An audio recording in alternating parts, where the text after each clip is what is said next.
Hello everyone, আজকে তোমাদের সাথে এই সুন্দর হেয়ারস্টাইলটা কিভাবে করেছি তারই একটা টিউটোরিয়াল শেয়ার করব। তার আগে একটা ইনফরমেশন তোমাদের জন্য দিয়ে রাখি, সেটা হচ্ছে 4th মে থেকে আমাদের basic to advance bridal master class start হচ্ছে, যেটা টোটাল 16 ডেজের হতে চলেছে। তাই যারা যারা জয়েন করতে চাইছো তারা খুব তাড়াতাড়ি বুকিং করে নিতে পারো নিজেদের সিটগুলো, কারণ খুব লিমিটেড সিট। চলো এবার দেখা যাক আজকের হেয়ারস্টাইলটা কিভাবে করেছি। প্রথমে ক্রাউন এরিয়া থেকে দুটো পার্টে ডিভাইড করে নিয়েছি আমরা হেয়ারগুলো। তারপরে নিচের দিকের হেয়ারগুলোকে আমরা একটা নটে বেঁধে নিয়েছি। একদম খুব টাইটলি এটা করতে হবে যাতে সেটা খুলে না যায় কোনোভাবেই। তারপরে আমরা সেখানে এক্সটেনশন অ্যাটাচ করে নিয়েছি।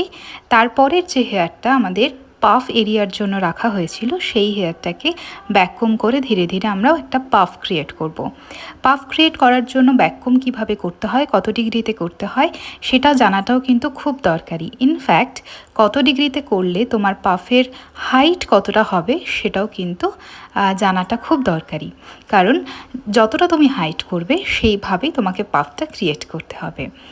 চলো আমরা পাফ ক্রিয়েট করে সেই হেয়ারটাকে পেছনেই ওপেনভাবেই রেখে দিয়েছি। তারপর আমরা চলে আসবো সামনের হেয়ারে। প্রথমেই আমরা সেকশনটাকে ডিভাইড করে নেব। তোমরা জানো যে আইব্রোর আর্চ পোর্শন থেকে আমরা সাইড পার্টিশনটা করে থাকি, সেভাবেই দুটো সেকশনে ভাগ করে নিয়ে যেদিকে কম হেয়ার রয়েছে সেই দিকটা আমরা ফার্স্ট স্টার্ট করছি। সেখানে স্ল্যান্ট সেকশন নেব আমরা ফার্স্ট, তারপরে সেটাকে একদম হালকা হাতে ব্যাককম করব যাতে অতিরিক্ত ব্যাককম সামনের হেয়ারে না হয়, তাহলে কিন্তু নিজেরা ম্যানেজ করতে পারবে না। আর ব্যাককমটা এটুকুই হতে হবে যাতে সুন্দর একটা ভলিউম আসে। কোন লেয়ারে কতটা ভ্যাকুম করতে হবে এটাও কিন্তু একটা বোঝার বিষয়। যদি প্রত্যেকটা লেয়ারে অতিরিক্ত ভ্যাকুম হয় তাহলে কিন্তু সেখানে লাইন ক্রিয়েট করতে পারবে না। তাই যখন আমরা ভ্যাকুম করব তখন খুব সাবধানে এবং নিট অ্যান্ড ক্লিনভাবে ভ্যাকুমটা করতে হবে। তারপরে ফুল সেকশনটাকে আমি একটু শাইন স্প্রে দিয়ে নিট করে নিচ্ছি। একদম ক্লিনভাবে আঁচড়ে নিয়ে সেটাকে একটি ইউপিনের সাহায্যে হোল্ড করিয়ে দিয়েছি। এইবার আমি ধীরে ধীরে সেই সেকশনটা থেকে লাইন ক্রিয়েট করব।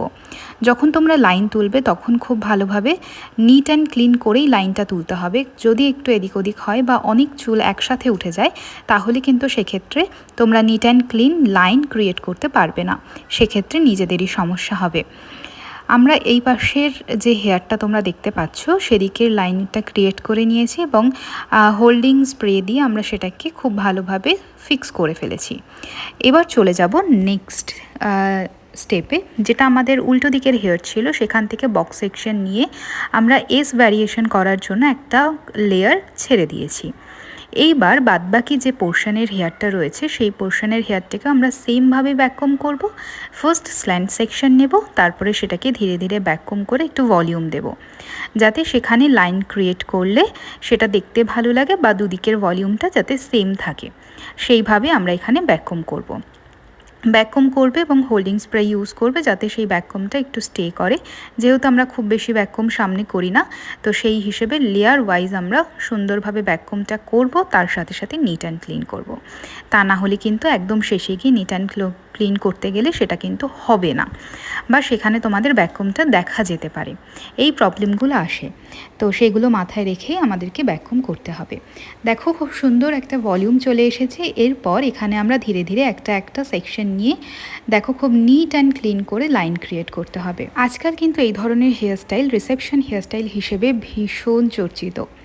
এই হেয়ারস্টাইলগুলো খুব ট্রেন্ডিংও চলছে, তাই তোমরাও যারা চাইছো রিসেপশনে এই ধরনের হেয়ারস্টাইলগুলো করবে ক্লায়েন্টকে, তারা কিন্তু নির্দ্বিধায় করতে পারো। এবং আমাদের যে আপকামিং ক্লাসটা স্টার্ট হচ্ছে 4th মে থেকে, সেই ক্লাসেও কিন্তু এই ধরনের অ্যাডভান্স হেয়ারস্টাইল টেকনিক সমস্ত কিছু দেখানো হবে। ক্লায়েন্ট বেস ওয়ার্ক কী করে করবে, কতটা সময় থাকলে কোন কোন জিনিসগুলো তোমরা করতে পারবে, কোন কোনগুলো করবে না, এই সমস্ত কিছু কিন্তু তোমাদের হাতে ধরে শেখানো হবে। এই যে এজ ভ্যারিয়েশনটা এখানে করলাম, এই এজ ভ্যারিয়েশনটা করার সময় কিন্তু খুব সাবধানে করতে হয়। ঠিকভাবে যদি পুলিং না হয় তাহলে কিন্তু এজটা ভালো লাগে না দেখতে বা বসে যায়। এই যে আমি এখন পেছনের যে হেয়ারগুলো রেখে দিয়েছিলাম সেগুলোকে কার্ল করছি। এই কার্ল করার সময় খুব সাবধানে কার্ল করতে হবে, খুব বেশি প্রেশারে কার্ল করলে চলবে না। তার কারণ তখন ওপরে যে পাফটা ক্রিয়েট করা হয়েছে সেটা নষ্ট হয়ে যাওয়ার একটা ভয় থাকে। তো অনেকগুলো জিনিস মাথায় রেখে একটা সুন্দর নিট অ্যান্ড ক্লিন হেয়ারস্টাইল নামাতে হয়। তো সেইগুলো কিভাবে করতে হবে, কিভাবে করলে তোমরা ভালো রেজাল্ট পাবে, সেগুলো কিন্তু একদম হাতে ধরে শিখতে পারবে আমাদের এই ক্লাসটায়। তার সাথে সাথে এই ক্লাসে থাকছে প্রচুর হ্যান্ডস অন প্র্যাকটিস। সত্যি কথা বলতে প্র্যাকটিস ছাড়া কোনো কিচ্ছু হয় না। যত চোখে দেখবে সেটাকে প্র্যাকটিস করতে হবে। যদি প্র্যাকটিস না করো সেটা না তোমার হাতে উঠবে, না তুমি সেটাকে মনে রাখতে পারবে। আর সেই কারণেই কিন্তু আমাদের ক্লাসে প্র্যাকটিস সেশনের ওপর ভীষণভাবে জোর দেওয়া হয়। তো চলো আমরা ধীরে ধীরে কার্লসগুলো করে ফেলেছি, এবং এই যে ফ্রন্ট সেকশনের কার্লটা, এটাও ভীষণ সাবধানে করতে হয় যাতে এই এজটা নষ্ট না হয়ে যায়। তুমি প্রেশার ক্রিয়েট করতে পারবে না, এবং একটা নির্দিষ্ট অ্যাঙ্গেলে তোমাকে কার্লারটাকে নিয়ে কার্ল করতে হবে, তবে সেটা দেখতে ভালো লাগবে, আদারওয়াইজ নয়। তাই এই আজকের এই ফুল হেয়ারস্টাইলটা তোমাদের কেমন লাগলো সেটা কিন্তু অবশ্যই জানাবে। আর যদি এত সুন্দর সুন্দর ফুল মেকওভার তোমরা শিখতে চাও তাহলে অবশ্যই জয়েন করতে হবে আমাদের নেক্সট ক্লাসে।